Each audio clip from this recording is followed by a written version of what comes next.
Hello, everyone. Good evening. I think we can try and treat this as an informal conversation if we can, although I might say what I've got to say and then open it up, I hope, to some provocative questions and discussions.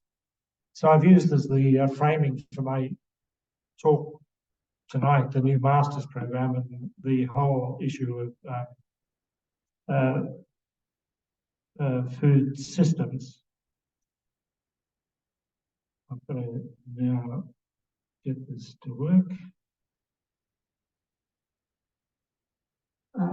Recently, there was a fairly high-level event, a webinar organised by the head of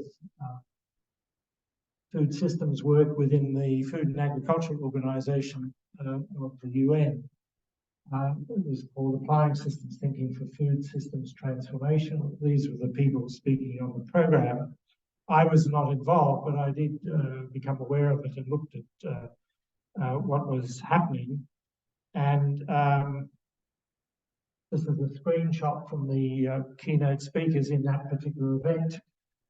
Someone from Canada, someone from Ireland, and someone from Ghana. And the woman from FAO has just taken over as the head of the International Network of Agricultural Research Centres, the CGIAR network. So she's going to be influential in doing research in these areas in the future. So I'm going to offer some critique to what they've said. I'm not criticising these people, but I'm just offering some critique about what is said based on my own experiences. And these are claims that were made in this particular event, exploring why the current mainstream framings of the case for applying systems thinking for food systems transformation are a cause for concern. That's what I'm addressing. What they had to say, I think, is a cause for concern, and I want to unpack what those are. And this is the claim that, in essence, causes a lot of concern for me. Applying systems thinking is needed, it is claimed, to foster knowledge diffusion and enhance science policy interfaces. And I'll come back later and say why that's a particular problem. And here are some of the things that I heard when I listened to these talks, which I thought were not good and okay or good. So someone said systems thinking is a diagnostic tool, which I disagree with. Someone else said every food system is unique. Well, that begs the question of what a food system is, of course. The context of the discussions, as many discussions are in the field we are engaged with, are shaped by the SDGs, which are problematic from my point of view because of their goal orientation and their target setting mentality. And that's a meta framework for much of what is being discussed. And we see the emergence of new concepts and terms, some recent ones, polycrisis, entanglements, complex adaptive systems, etc. And my long academic life has been characterised by people who pick up new words but don't change their practice. So I'm always dubious about the picking up of new words. What were some good aspects of what they had to say? Well, they were clearly focused on interconnections or connectivity between different elements, which is a key systems notion. They were changing some of the historical boundaries to their consideration and looking at nutrition and health and expanding those things, which I think is a good thing. Expanding boundaries is important, but where do you stop? Right? So the question is, where do you make your boundary judgments? They also said systems were aware that systems thinking was needed or usefully used to shape design of policy, although, and we can come back, the policy may well be designed systemically, they claim, but it then tends to go into that linear model of knowledge transfer. And they were aware and concerned about emergent properties from what I would call the failure of governance systems. Governance systems were throwing up things which were problematic. So where do my concerns come from? Well, I was fortunate to do the fieldwork for my PhD in Bali in Indonesia in the late 1970s. And if one is concerned at the interface between research, development, and practice in a very culturally vital society like Bali, one is challenged to think about many of the historical framings and education I had experienced. And that led me to pursue a different type of career than I originally envisaged. And I became an academic after my PhD program at a institution called the Hawkesbury Agricultural College. And in 1985, I was given responsibility for organising an international conference with many people from agroecosystems analysis, agroecology, farming systems research, etc., in Australia. And this was the publication put out in 1985. And what emerged in that conversation was a conflict about the concept system and the nature of how we understood systems and what constituted improvement that could be had through adopting systems thinking in practice. So what's happened in 40 years? Well, actually not much. That conflict is still present. And we have to ask the question, what might have happened if there was more awareness, more engagement with the issues that underpinned this conflict. In May 1985, my daughter was less than 1 year old. I'm mentioning my daughter because I'm going to come back and refer to her in my conclusion. So what are some of these concerns? Well, the concerns can be summarised as a set of framing traps. And if you follow George Lakoff's work, then all thinking and talking involves frames, and since frames come in systems, a single word typically activates not only its defining frames, but also much of the system its defining frame sits in. Here's a classic example of trying to play with a very embedded framing of our circumstances. We all live in a world where we imagine somehow north is at the top, rather than the south as it should be, of course, as I come from Australia. So playing around with projections of this type is a device to challenge historical framings. And we are stuck, I would contend, in many framings that are no longer valid to our circumstances.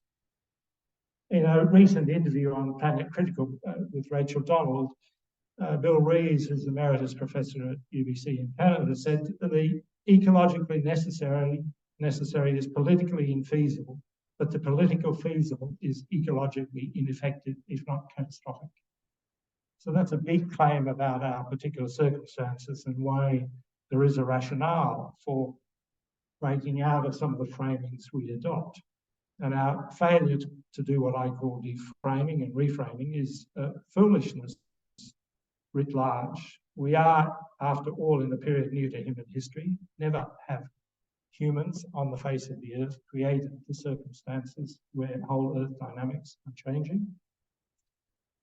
So the question I've lived with for many years, and since becoming a professor of systems 30 years ago, was to ask the question, how can systems thinking in practice be made fit for transforming what we do? And those images there depict some of the matters which I'll be touching on. So, what are some of our urgent deframing and reframing needs?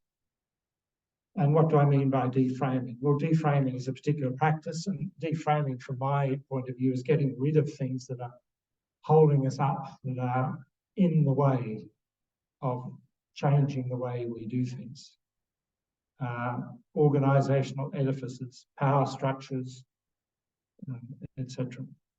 And it demands a level of critical reflexivity of us to engage in the idea of deframing. And some awareness particularly of what it means for human beings to live in language, or to take that notion further, what it means to appreciate that the language we enact uses us. That language is a type of social technology which, through its structures, conditions how we engage with the world around us. Now, if I were to explore with each of you here, if you speak multiple languages, and ask the question, do you experience yourself as being a different person when you're operating different languages? Then almost universally the answer to that question is yes. Over my research career, I've engaged in a lot of activity which could be claimed to be deframing research. I'm not going to address all of these, but these are an exemplar of the main ones. And I'm just going to focus briefly on the knowledge transfer model and the limitations of what we might call as the linear model. Because that shaped a lot of my earlier career, coming from agriculture and the whole notion of agricultural extension and the failings of that particular practice. The knowledge transfer, or the linear or transfer of technology model, is a classic model that's been around for a long time and was particularly driven by experiences of innovation, certainly around hybrid corn in the US. The model is science, research produces new knowledge or new technologies. These are transferred to people who need them or adopted by farmers, and you may have a specialist cadre of staff who help in the adoption process, who may be called extension advisors or extension officers, and that technology then diffuses through the society. We've done a lot of work, and it's published in this particular book, Agricultural Extension and Rural Development, Breaking Out of Traditions. In the second edition of this book, it's called Breaking Out of Knowledge Transfer Traditions. So I'm not going to dwell on the modes of breaking out of this tradition, but here are some of its manifestations. Log frames, project development, a lot of monitoring and evaluation processes, particularly the ex-post evaluation at the end, a lot of commitments to so-called evidence-based decision-making, the use of targets and goals, hence my reference to the SDGs, the whole concept of deliverables, and phrases like knowledge assets.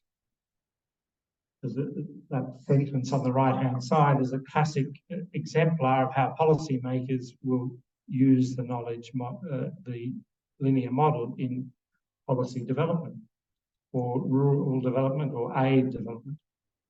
10 high-level targets to ensure the aid program is effectively managed and delivering on key government priorities. Now, how does the linear model operate in relation to the environment or any other form of innovation, food, etc.? Well, we assume that there's a fixed form of knowledge that can be made stationary for a particular period of time, and that can be applied to a named problem. And that relationship between fixed knowledge and the problem will remain stationary or static over a period of time. And in response to the named environmental problem, you try to normalise practice, regulate the market, use market mechanisms, or raise awareness through education. And this is the traditional governance mechanism for much public policy, including food systems. The alternative, which we've done a tremendous amount of work on over the last 20 years, is to say, hey, wait a minute, it's not knowledge production we're interested in, it's the enactment of processes of knowing with others in the situation. So knowing occurs with the act of constructing the issue through social processes of learning, collaboration, and concerted action. And that the outcome The emergent property of these dynamics are social learning. So this research into social learning as an alternative governance mechanism to the traditional model and the linear model is essentially a program of reframing research. So what are some other reframing practice paradigms and possibilities? Well, you're in Germany here, we're all in Germany here together. A famous German was Alexander von Humboldt, who in 1799 wrote about his concern on a visit to Venezuela, what is modern-day Venezuela, the destruction by Europeans of the habitat and the environment, and the productions of great masses of steam and gases in industrial centres. So there has, within the Western intellectual tradition, been those people who either intuitively or through their particular sets of experiences have encountered the world in systemic terms and thought systemically about the world. And von Humboldt, I think, was clearly one of those. But the systemic thinking and some of the underpinnings of, say, the German Romanticism and ecology hasn't become mainstream, I would argue, in the Western intellectual tradition. And I understand you've got an event here tomorrow, which is going to talk about decolonising the university, but the Western intellectual tradition itself is open to critique and decolonialising. These books, these publications are, I think, important ones at the moment. The work of Graeber and Wengrow from the London School of Economics, anthropologists, raise really serious questions about the way in which European sensibilities erode other sensibilities in acts of colonialism, but also how the interpretation of the archaeological evidence has constructed a story of our origins as a species, which are somewhat suspect and in need of reinterpretation. Tyson Young-Porter's books about how Australian Aboriginal people engage with their world in systemic relational terms, and Howard French's book has challenged the Eurocentric interpretation of our relations with Africa. A whole set of understandings that I and many were taught in primary school or high school. So, never mind.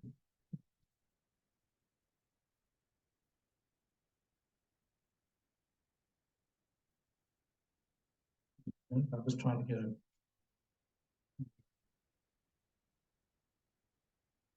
these things. Yeah. I want to work through this particular figure, which comes out of work that we've done at the Open University over 10 to 20 years. And it's what I would claim my underpinning theory of change, out of which I act and see the world. And if you focus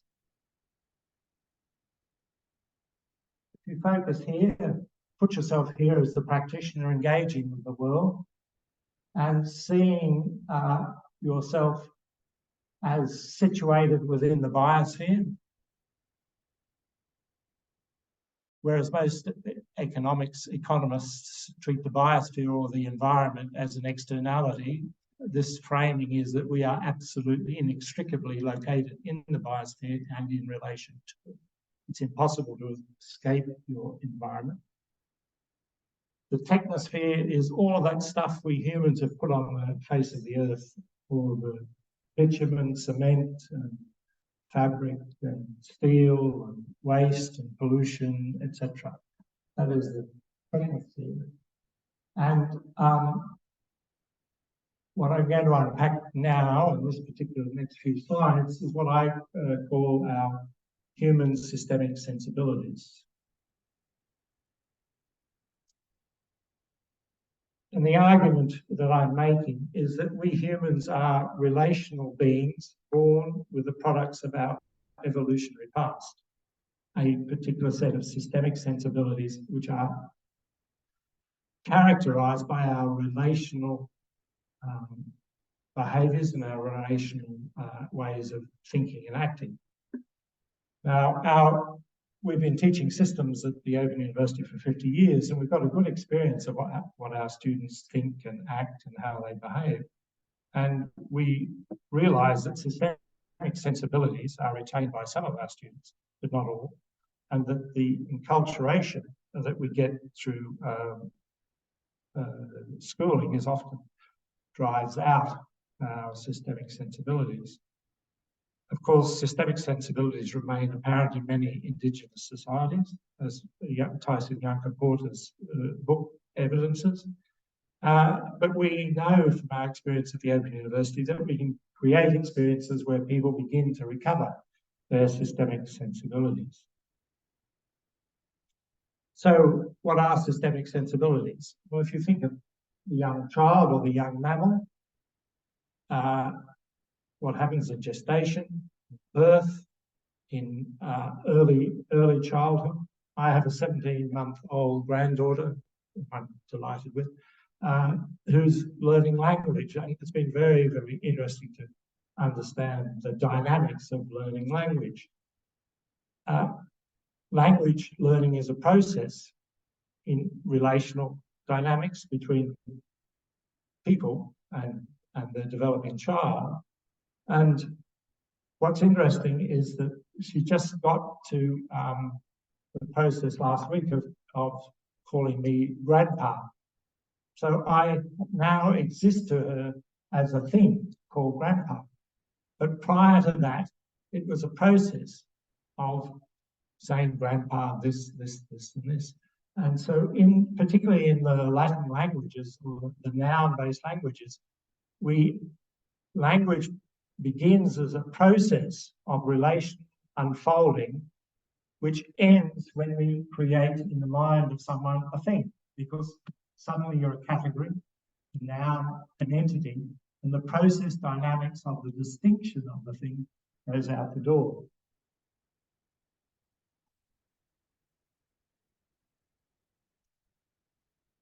One can think about the microbiome research that's going on, the flora in the gut, and the relationship that's unfolding about cognition, human cognition, and the relationship between brain and gut in that cognitive process. And what the the research tells us is that 43% of the body's total cell count is non-human. And that whilst we may think of ourselves as an individual, we are actually a walking ecology. And we are a product of our dependence on our interdependence with other species. Yet we think somehow about human freedom and human autonomy as if we are independent of others.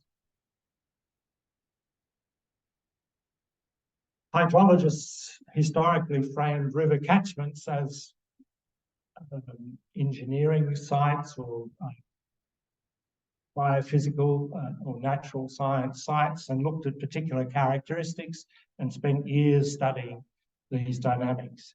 Some people expanded the boundaries and introduced the idea that actually people occupied river catchments and engaged in agriculture and changed what was going on. So they introduce more variables and more aspects.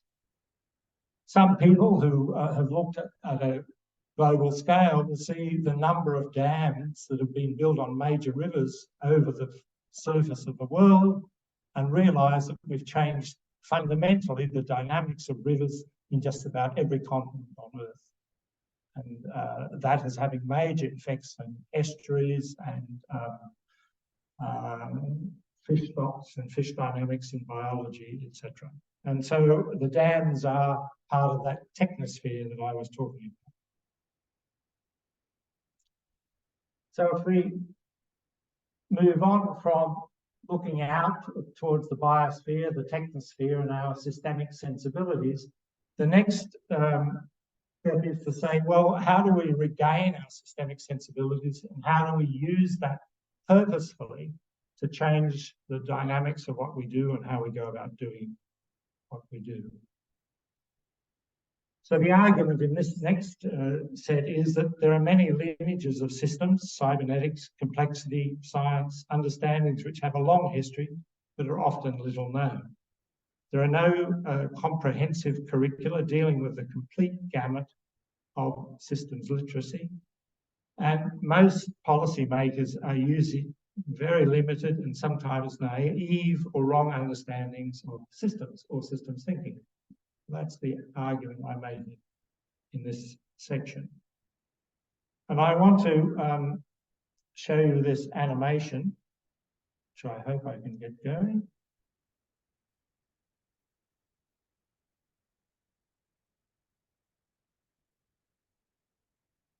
So, having committed to this module, what do you know about the systems for which systems in practice is problem? Terms like physics, biology, or philosophy. This is developed for our students. There's a few terms in here which you probably won't understand because it's appreciation for systems.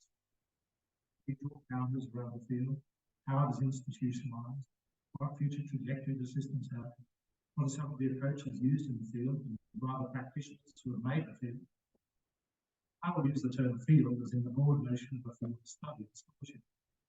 Best it is put in practice, I would call that a domain of which an approach or approaches might be used. Part of the systems territory can be found by scanning the book Systems Thinkers. This reference book can support you in adding depth to your understanding of systems ideas and to explore where the users of this step have come from. By the end of the module, you should have developed a general overview of systems intellectual traditions, be familiar with the ideas and influences of several of the main thinkers. If these biographical accounts and extracts of authors' writing capture your interest, you have time to read more. The deeper engagement is likely to be useful in your overall understanding of STIP. You will not be able to study the material in systems within the study time of this module. It is useful to have this background material. This animation is one of many ways of understanding. Practice material can be found in Chapter 2 in Systems Practice. It is my table material, designed as a form of trajectory diagram that accounts for many contemporary systems and cybernetic approaches existing in the public domain. It's important that the figure around which this animation is built be understood as a heuristic device, not a definitive map of the entire field.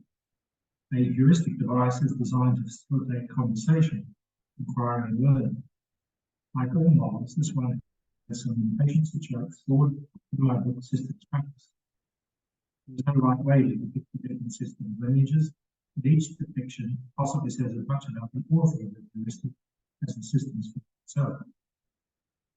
This animation builds up a heuristic that is best read from right to left. It begins with a set of contemporary systems and cybernetics approaches which are written about, put into practice, and sometimes taught. That is the term cybersystemics in this heuristic to talk about the field. This term is a boundary expansion. One that expands to include both cybernetics and systems, and as you'll see, complexity as well.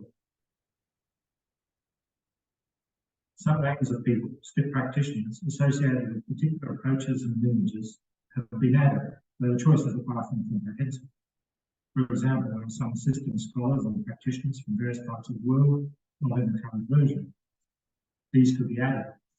If one does a search, all of the systems approaches listed in this part of the figure can be found with the reasonable literature associated with each. All of these approaches build on prior systems scholarship, set of different lineages. The formative clusters are identified that have given rise to these contemporary systems approaches. First is practical holism, inspired by the work of Jan Smuts, South African, writing in the early part of the 20th century. That was general systems theory, or GST. One of the champions of the field was Ron a biologist who was concerned that science was losing sight of the properties of non-organisms as becoming too reductionist. GST was a project with a general field system applied across different disciplines. The next is operations research, or operational research in Western Europe, which developed as a field during the Second World War when complex logistic operations had to be planned and managed. Cybernetics is the next major influence. It comes in two forms, first and second cybernetics, and is the field in which complexity science has its origins. There have also been influences on contemporary approaches coming from science and technology studies, including futures, foresight, and scenario practice. The cyber systemics field is drawn on understandings from many disciplines, in particular scholars and practitioners keen to work in interdisciplinary, transdisciplinary ways. Cyber systemics can be seen as having emerged from interdisciplinary studies to assume a paradoxical place in a discipline in its own right. Also transdisciplinary interdisciplinary, applicable across all domains of human activity, a bit like mathematics. By following the arrows backwards, it is possible to get a sense of some of the different, though rarely are they as simple as picking. It is not possible to describe all these influences or approaches in detail, but it does capture a way of understanding the system's field. Importantly, a field of study is made by those who practice it, who take up understandings and practices of others and make them their own. Practitioners also add to what has been done before, thus generate new approaches. From the first, second, or even third generations of approaches. So always check for updates before assuming what they do. Modern innovation is still dynamically looked at those strengths and possibilities of those who have gone before and are understood. Otherwise, we are likely to commit ourselves to approaching the future with bias. Position shown here. Chocolate Parsons, Kenneth Logan, C. West Churchman, Stafford Beard, Frederick Veston, Margaret Mead, Ross Ashby, Meadows, Berto Mantovano, Gregory Bateson, and Peter Chetner. In systems work, there is always a question of what is in or out of a system of interest. There is rarely a right answer, just different answer. For some, the traditions of lean, agile sit outside of the lineages of major contemporary cyber system approaches. For others, they are contributing images, largely springing from the work of W. Edwards Deming.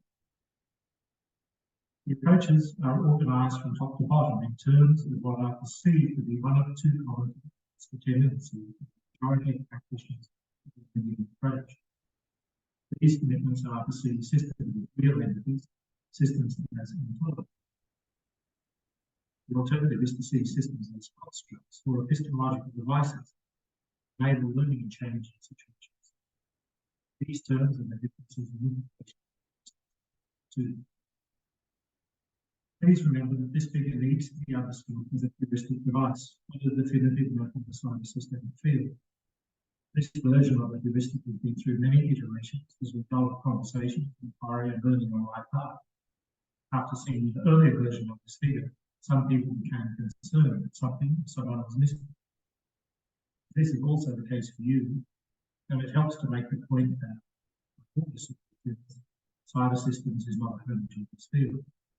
How it understands itself, just like physics or psychology, is contested. So please feel free to take this figure and adapt it as you see fit as you study the systems deeply. Do look for other examples of describing the systems field. As your study progresses, you may find it useful to return to the question of where systems as a field is heading now, might have in the future. Okay, we can come and discuss that later. The difference between systems as ontologies and systems as epistemologies is essentially the site of that tension that I described back in when my daughter was 1 year old and in the conversation there. And that tension has not gone away from the field. One has a choice to start with the idea of a situation which is complex, wicked, uncertain, etc., which do you want to do something about, and you think that taking systems thinking and a systems approach might be a good idea to do something about it, which is the one on the left. I spy complexity and confusion, but I can organise exploration of it as a learning system. And a system then is an epistemological device, a way of creating a systemic understanding of the situation with a view to both understanding it or changing it for the better or improving it. The other one is I spy a system out there which I can engineer, I can categorise, I can topologise, I can characterize, etc. But it doesn't necessarily mean that you transform it or you change it. And of course, in a minute, I'll talk about systemic design as well as part of that. So part of the literacy is at least being aware of where you sit in relation to the concept system. And part of the literacy, I think, if you're going to be in the agricultural or pastoral fields, is that to engage with the biosphere, to engage with the technosphere through a systems literacy. I mean, if anyone understands what's going on in the fields around us here, then we are the plants, the animals, the intersection with insects, with pollinating agents, with pesticides, are all in systemic dynamic interaction. And climate change in particular is changing things in very profound ways, and will continue to change things in very profound ways, particularly when it comes to plant phenology, which means the timing of flowering and seed production of plants and pollination activity, the intersection of pollinators with plants. It will challenge monocultures and other aspects of agriculture. But when it comes to climate change, the really important thing, of course, is not the change in mean temperature. It will be the understanding, again, climate change systemically in terms of the variation it brings and the duration of particular low temperatures or the duration of particular high temperatures or the exposure to extremes, because those are the things that affect the biology of organisms and other entities. So the idea of systems literacy is not just about systems itself, but about our engagement with the world, and particularly the biosphere and the technosphere. So if we come then and go to the next level, we've talked about systemic sensibilities, systems literacy. So let's talk about systems thinking in practice capability. The argument here, STIP capability emerges from sensibility with literacy. If you don't have the sensibility and the literacy, then your capability is extremely restricted. What you can do with it is restricted. And in the work that I've done in recent times, given a lot of public policy failure, given competing interests and framings, I've suggested that it makes sense to look at the enactment of systems thinking in practice as a type of performance. A dramaturge is someone who creates a theatre event and puts a play together that satisfies an audience. And I would argue that what is at the heart of systems thinking in practice is the enactment of your systemic sensibility, your systems literacy, to create a transformative performance in a context of concern to you. So you've got to bring things together and enact something that is effective to change things for the better. It's not about leaving knowledge sitting on the shelves or trying to get a special cadre of people together who are trying to convince you to do something different. It's about how you work together to create this sort of performance. And capability requires a reframing of what it is to be a human or humans. I'm going to say a bit more about that in a minute. Seeking to be purposeful in the pursuit of improvement that is systemically desirable, culturally feasible, and ethically defensible.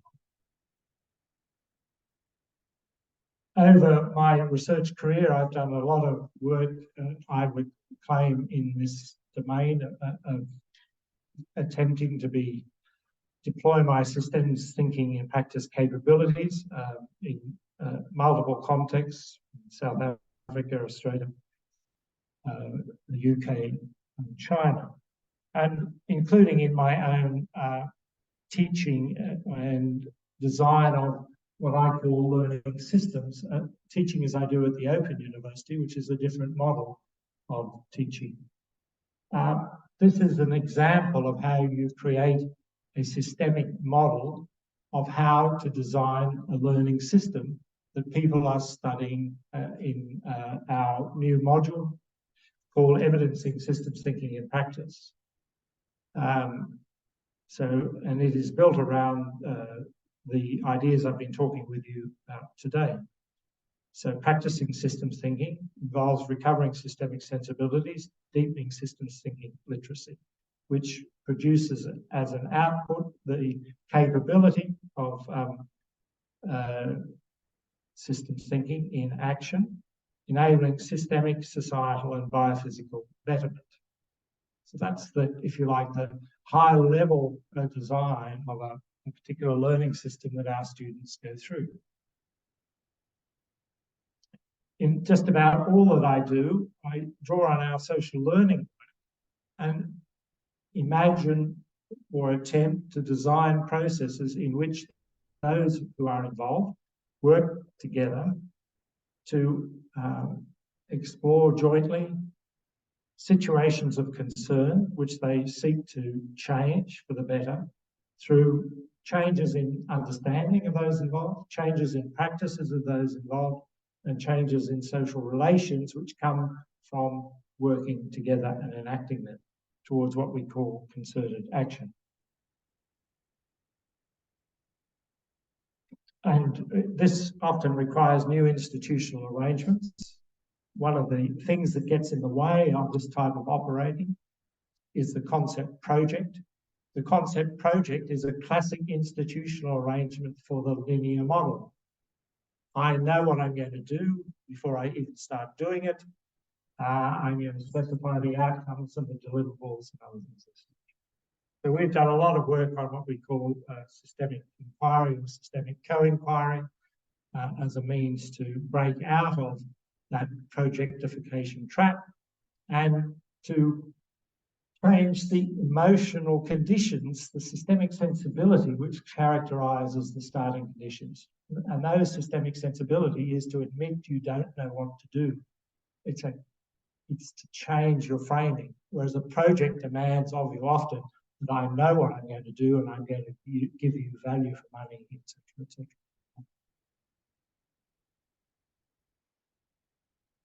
Connected to the enactment of systems thinking and practice capability is the idea that all that we do should be purposeful and that we need to have conversations about purpose. And it's the orchestration through that dynamic of understandings, practices, social relations that purpose gets generated. And this is a model of very high level model of what is missing from our governance systems as articulated in the book that Andreas referred to, published a couple of years ago. And this is an example of how you could institutionalize a systemic co-inquiry at the level of a nation state. No nation state understands how to deal with climate change because it's new to human history. Yet we are still acting as if we know what we're going to do or how to do it. And we set up our institutions are still fixed and built on this notion of a stationary knowledge that we will have the knowledge which we can then apply. Whereas we need much more flexible institutions that are capable of learning their way into the future. And as part of that, we need to have institutions that deal with the biosphere and take responsibility for the technosphere. it's taking ChatGPT as a technological innovation to get people actually thinking that we need to do something about governing technology. Prior to that, it's essentially been laissez-faire capitalism, and technology has been free to go wherever it wants to go and do what it does.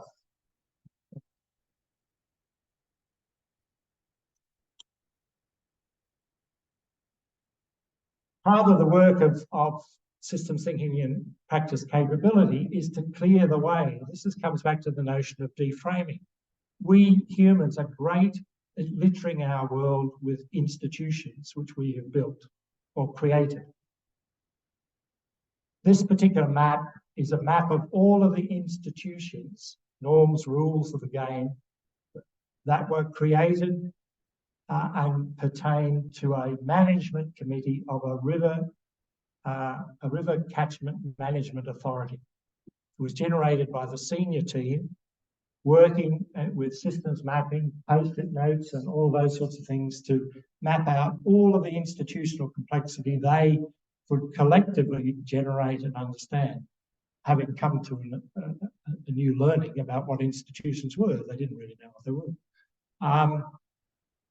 And they were aghast, appalled, essentially, to discover this level of complexity and the implications it had for them as a group of people trying to manage a whole river system.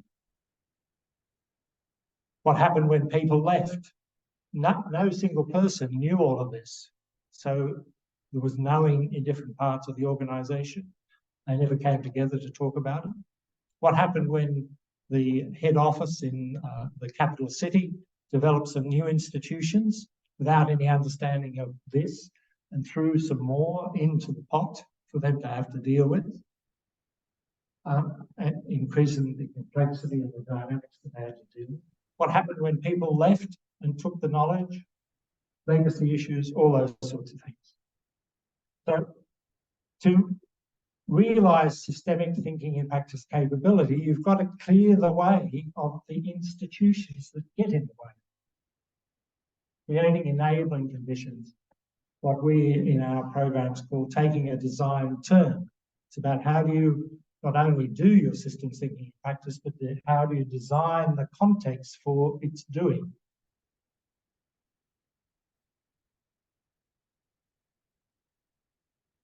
So we're getting to the end. As I said, my critique of the people contributing to this was of a desire to do well, to make things better, but stuck again very much or too much in the trap of my 40 years ago of having a very narrow conception of the idea of systems and still stuck in what biologists, ecologists and scientists are too prone to do, which is to classify and describe and imagine that the classification and the description is the answer to the thing, so, the answer to what to do. I mean, the Millennium Ecosystem Assessment enterprise was a classic case of huge resource spent over the globe classifying ecosystems on their characteristics, their problems and all of that sort of thing, but doing absolutely nothing to change them for the better or to change the way we deal with them as humans for the better.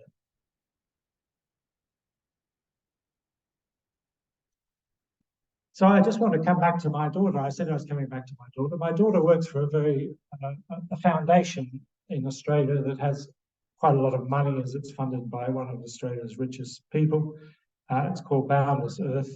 And her job is she's head of direct agency.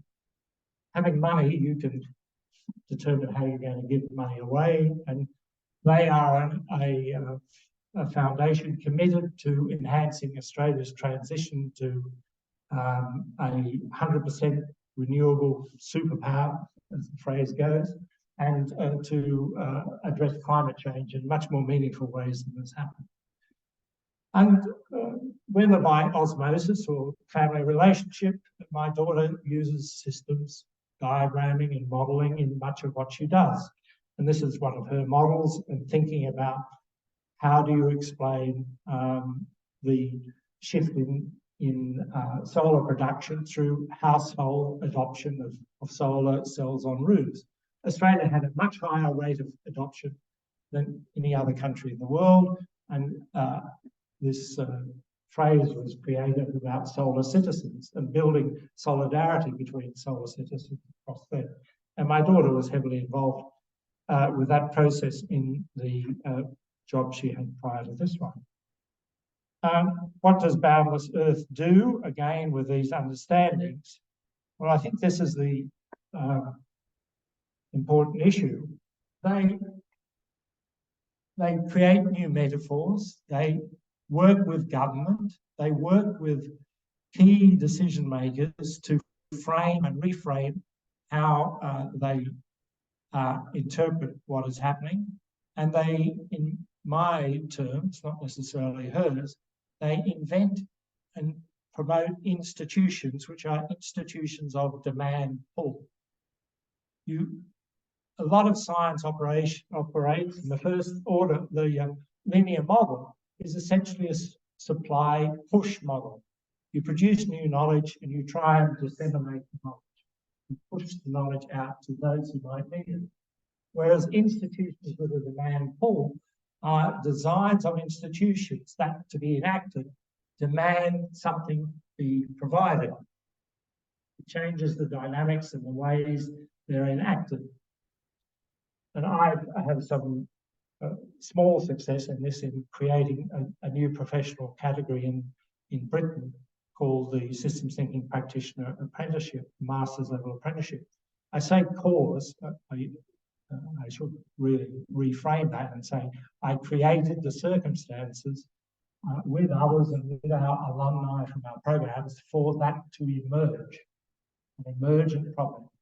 It wasn't deterministic. I didn't determine that to happen, but I created the circumstances where that emergence was possible. There are some other interesting initiatives. This is a recent case in giving an award for systems work to a young man developing a net zero systems tool.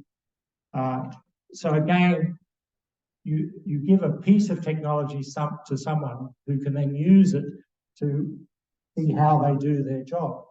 That's what I would call an enabling institution or enabling piece of technology. It's not about telling them what to do, it's about letting them use it in their own circumstances.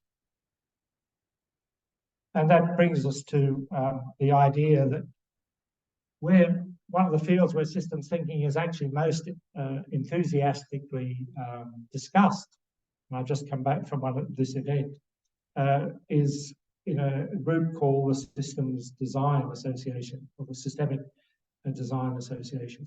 So design professionals are now saying we as designers need to embrace systems thinking in practice, because we need to design not only technologies or artifacts, but design our institutions, our policies, and our governance systems. So they're broadening the boundary of what it is to be a designer. And I think that's a very development. But let's look at the realpolitik, just to finish up with here in Europe when it comes to agriculture. The Water Framework Directive, which Andreas and I have worked on for 20 years or more, was set up in 2000. It had written into the guidelines that social learning should be an integral part of the implementation of the Water Framework Directive. It never was, and it was never built into governance arrangements. The Water Framework Directive, 20 odd years on, has essentially not worked. Andreas may disagree, but I think it's there's a lot of evidence about it. The Nitrates Directive, which was to control nitrate pollution across Europe, largely due to animal enterprises and other things, again, it's failed. It hasn't done the job. In the Netherlands, they passed legislation to control animal agriculture, nitrate pollution, and other things like that. What happened? The farmers revolted politically, and They found a lot of sympathy with other parts of the society, and some of the predictions are that in the Dutch elections that are coming up, the farmers plus their supporters will gather 30% of the vote, which in the Netherlands is a significant part of a coalition government. So the way we're doing our public policy is not working because it creates alienation and emergence of things that constrain the sorts of transformations we want to have. George Monbiot in his book was very provocative about, again, the direction of agriculture.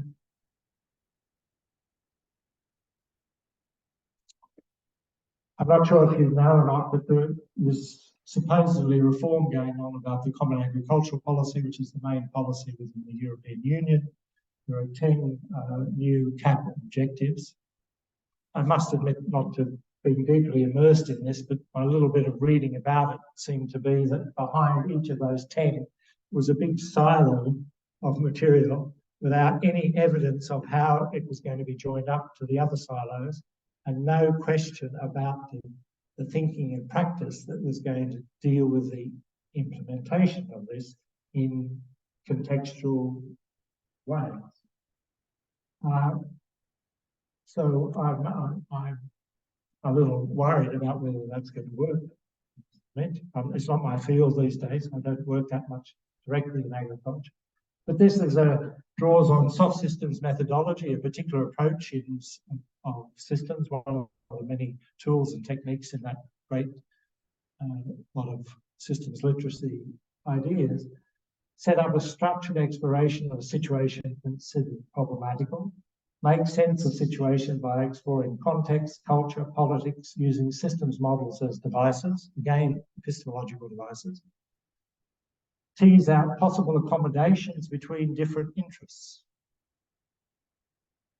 define possible actions to change that are systemically desirable and culturally feasible.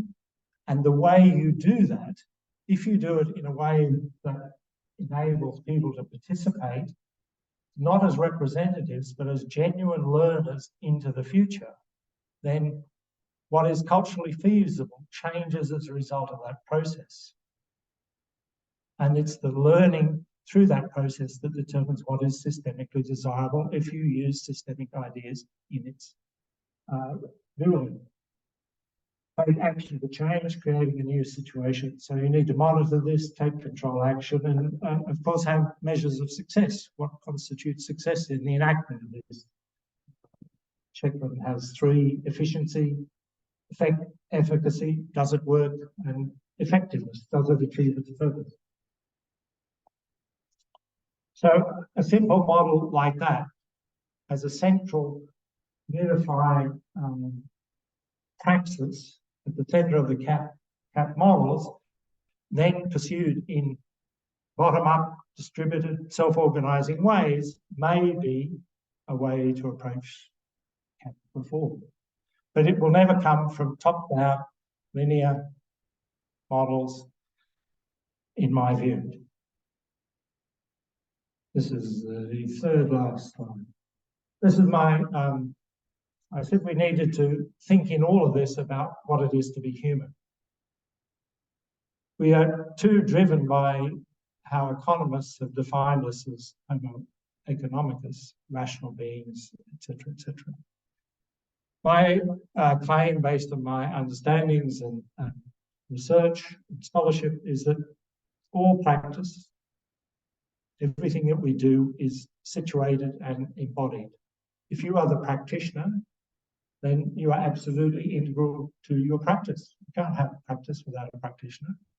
And all practice, therefore, has to be embodied, and it has to be situated. Your body is always somewhere. All observations require an observer observing. Everything said is said by someone to someone, and we live in language.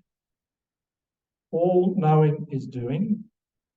All being, knowing, and doing is relational. All observers, practitioners, actors have a history, a tradition of understanding out of which they think and act.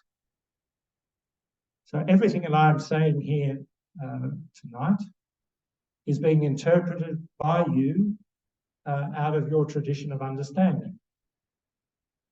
And your tradition of understanding is unique to you and your culture and other things. And so whether what I'm saying means anything to you or not is something we would have to spend a lot of time working on. Institutions and technologies mediate practice, and I prefer to talk about institutions these days as social technologies because it brings in the understandings from the sociology and philosophy of technology in the sense that institutions have affordances which mediate how we engage with the world. And we humans live with a desire for explanation, and science is a practice which realizes particular types of explanations. It's called scientific explanations. But science itself is a practice, just like any other practice. And it has its histories and social aspects. And cybersystemics is a practice which, in a reflective mode, asks the question, what is it that we do when we do what we do?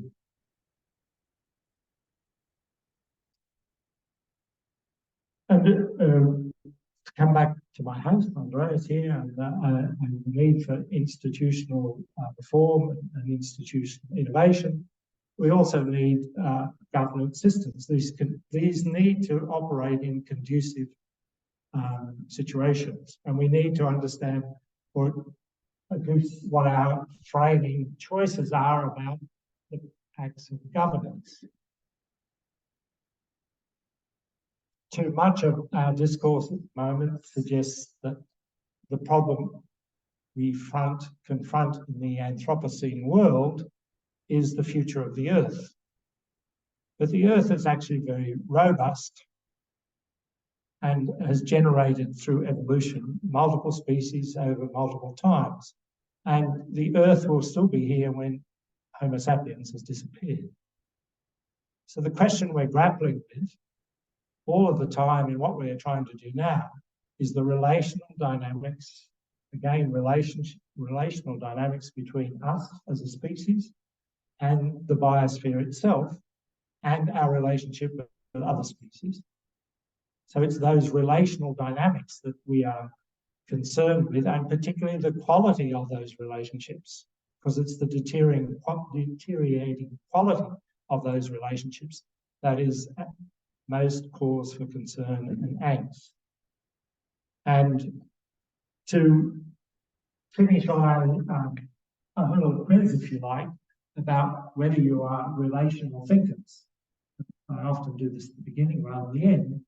But if I ask you the question, how does walking arise as a practice? Well, then most people would give it the answer it was caused by some motivation, or you did something at a particular moment in your development, and walking happened.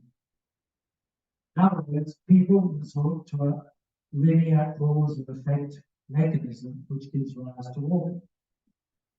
Few people give the answer that walking happens when someone can coordinate their bodily dynamics with the medium of the floor.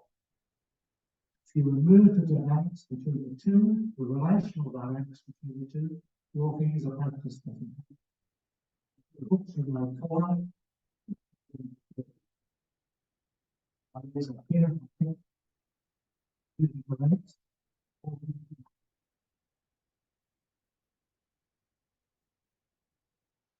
makes it is to say why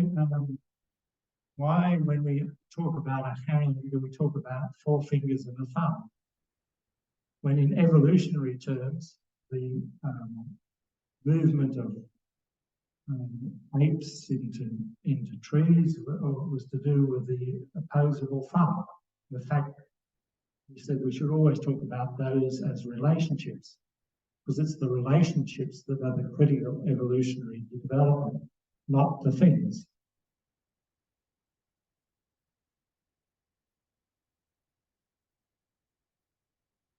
And this particular model is essentially a model of a co-evolutionary dynamic between humans as human social systems and the biosphere. And the feet use the shoes of the technologies, the institutions where you can mediate the quality of our walking. This particular metaphor.